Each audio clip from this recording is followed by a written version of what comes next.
Well, moving on to our next segment. News.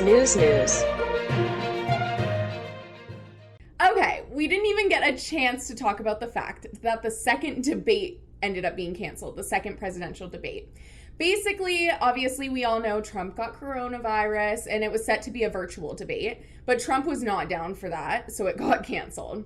So instead, Trump and Biden each participated in a town hall. And there were some standout moments that I really want to discuss.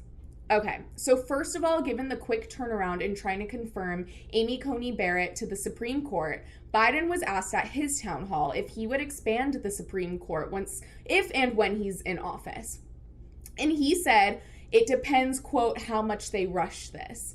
But he will give us an answer before Election Day, which is kind of interesting. It'll be interesting to see because I didn't realize the Supreme Court doesn't need to have 9 people. It can have more, it can have less.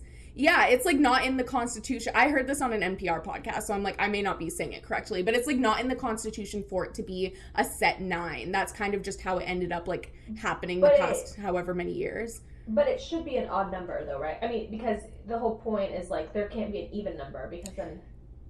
I would think so too, and I wonder like, because at that point, if it's at 10, it'd be a little less of a majority, but still more conservative. But then if you bring the other, wouldn't there be more? Split. Yeah, it'd be split. Oh, see, so that's interesting.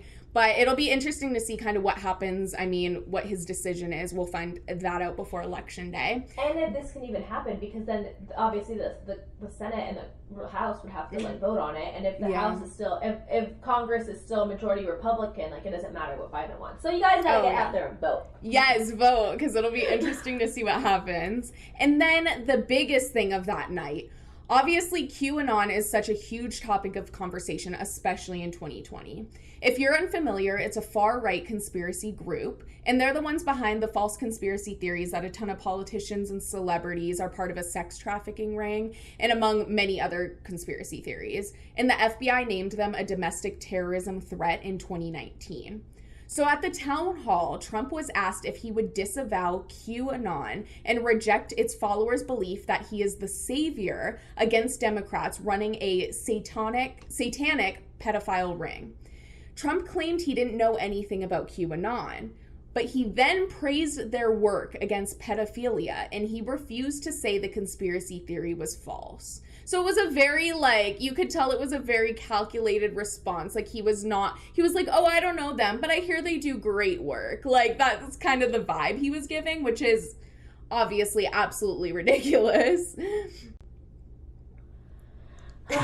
Yeah, I know. It's just like, it's ridiculous. But something I have to share that's kind of a little tiny bit of internet culture story for this week is that TikTokers were planning to watch Biden's town hall. They were all plotting to do this and kind of watch it on multiple different streams because they were saying like, oh, we don't want Trump to brag that like he got more viewership. Like we don't want him to have this one thing.